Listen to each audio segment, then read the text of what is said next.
As social media strategists, we know how fast-paced this industry is. We're constantly having to evolve our social media strategy and tactics in order to deliver the best results for our clients. Last year, I walked you through a real social media strategy example, and today I'm giving you the updated version of 2024. If you're looking to level up your social media strategy game, then you are in the right place. Hey, my name is Mil and I own a multi-six-figure social media agency, and I now help social media managers do the same. If you're new here, then make sure to grab my free roadmap to becoming a six-figure social media manager that I will drop right here. Now let's dive in. The first step to creating a social media strategy in 2024 is to do an IC analysis. Now, an IC stands for ideal client, and of course, this is the most important part of your strategy. Now, of course, we did these in the past and last year too, right? But the difference and something I've evolved in my strategy is that I'm going a lot deeper than simply having a profile of an ideal client. Now, where do you even get started with this, right? So for myself, I will have a one-on-one pre-strategy where I will dig through the ideal client avatar of my client, right? And so they need to know who they're going after, because it's not a social media manager's job to say, hey, this is your ideal client, right? But from there on, we can do the research,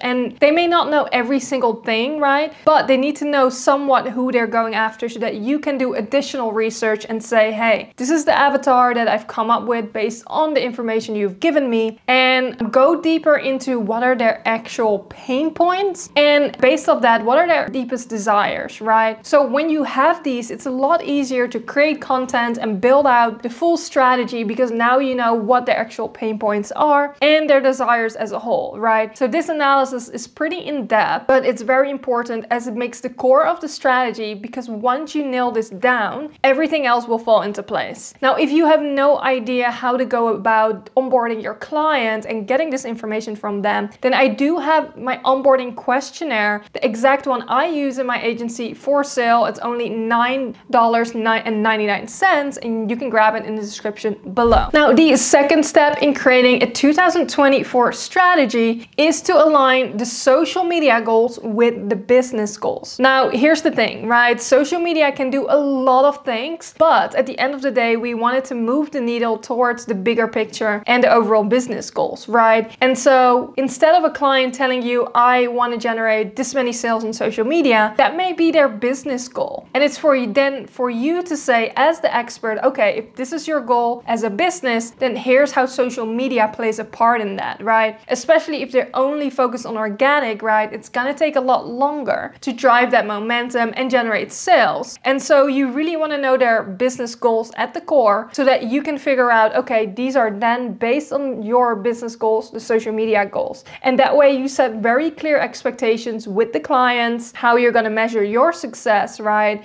And then how they can keep track of that as well. So everything is working towards the same goal at the end of the day. So in this actual example in the strategy, you can see as well, right? I take the business goals, I then try to align them with social media goals and how they work towards them. And I will give them the KPIs on how we can track our success, right? So that we're very clear in each area, and you're not simply gonna compare the social media goals to the revenue generated that month, right? And on top of that, let's say a client is in the very early stages, right, of social media. It will look very different than someone who is already generating revenue off of social media. So all of these things you want to take into account when you're nailing down the goals with your client and giving them the social media goals in the strategy. Now, the third step, and probably one of my favorite steps in the 2024 strategy, is the competitor analysis. Now, you really need to know what your competitors are doing well and are not doing so well so that you can learn from them, right? This is not for you to create a comparison trap or for your client to constantly compare themselves to their competitors, but you need to know what's out there, right? What you're up against. I truly do believe in comparing your own insights to yourself every month, every quarter, every year, versus comparing it to a competitor, because you may not be in the same journey, same strategy, right? But there are certain things I look for when it comes to a competitor analysis. I will look at their insights, I will look at their offer, right? Compare it to my clients so that they can get an idea. Maybe they're charging less than my clients, maybe they're charging more. What does that look like? What types of funnels or lead magnets do they have, right? What type of content strategy? These are are all things, by the way, that you can see using SEMrush social media tracking tool, where you can line up your competitors and you can now actually see inside of their content strategy. So you can see how many reels they're creating, how many static posts, etc. It gives you a good idea of what they're doing and what works for them, right? And the same goes for your client itself, right? You can see their insights, their content strategy. Now, do note that you do not necessarily know your competitor's strategy, right? So you don't want to blindly copy what they're doing, but especially if they have a similar or the same audience you're going after, there are definitely things you can take from them and apply to your client. So again, if you want all these insights and grab them easily into a competitor analysis, I do recommend the SEMrush social media tracker. I don't believe it's free. There is a small fee to it, but it's 100% worth it in my opinion. Now, the fourth step in a social media strategy in 2024 is auditing. You need to take a good look at your client's current profile and sometimes even the rest of their social media profiles, even when you don't manage all of them, right? You want to look for consistency, right, in the profile, the messaging, making sure everything is optimized. And those are usually quick wins that a client can implement right away and optimize their profile to already see an improvement in either traffic, attracting the right person, right? Having clear call to actions is another one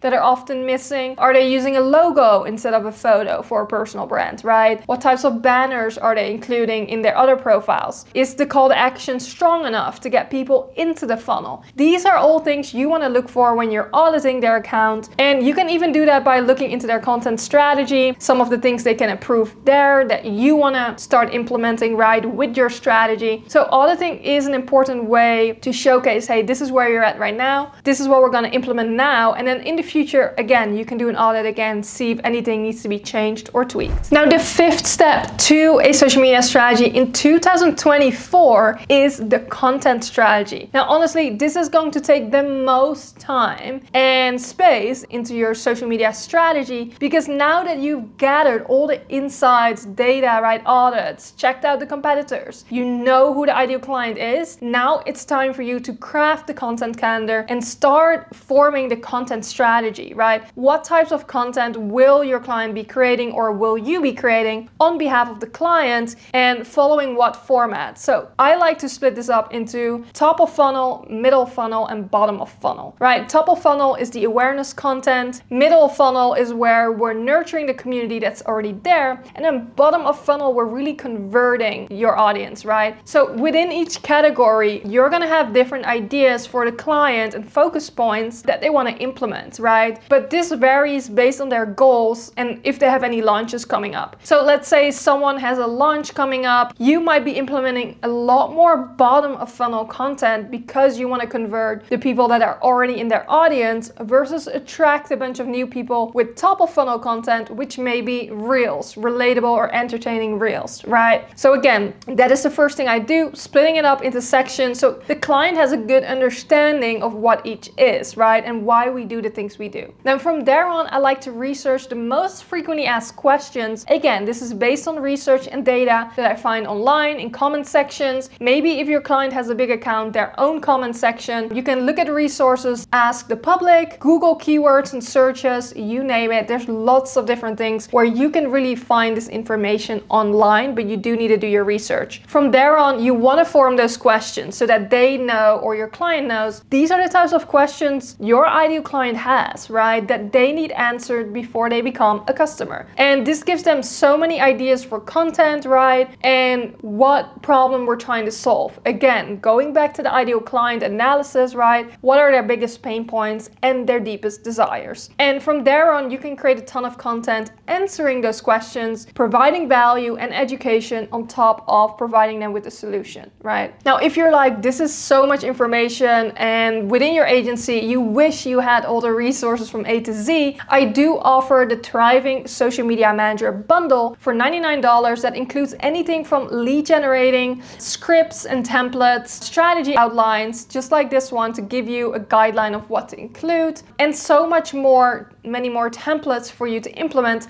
so you don't have to come up with this yourself. I will drop it in the description below. Now, the very final thing to include in your social media strategy in 2024 is your engagement strategy. Now that you have all the content together, it doesn't stop there, right? Once you're posting on behalf of the client, it's time to start interacting and engaging and build that community. Now, you may offer engagement, you may not, right? But you do want to provide a client either with scripts on things on how they can interact with their community, right? Nowadays, what we do in 2024, which I actually didn't include last year, is we automate a lot of engagement through ManyChat. So the least you can do for your client is setting up ManyChat funnels so they have automated engagement and funnels to drive more traffic and to have that engagement piece to a certain extent. Another thing is saved replies inside of Instagram or frequently asked questions for the DMs that are preset within the account, right? So these are all great ways to strategize their engagement, but also to have it down for your client, like this is how you're gonna go about finding your ideal client on each platform. Because of course, this will look a lot different whether you're looking for your ideal client on LinkedIn versus Instagram, right? Completely different platforms and features. And to be honest with you, it's a lot easier to find someone specifically on LinkedIn based on job titles and all the good stuff, right? Whereas with Instagram, it's a little bit more tricky. So making sure you outline all of these things so that your client knows what's going on, and they can even approve scripts from there. That's something we do where we come up with a couple of scripts so that they know the type of language that we're using. Now, this wraps up the 2024 walkthrough of a real strategy. As you can see, there's a lot of evolvement already since the last time I did a video on this. I bet you in a couple of months or next year, I will be doing another one with even more changes as platforms, social media, continues to evolve. If you found this helpful, make sure you like, subscribe, let me know what you think, and I will see you in next week's video.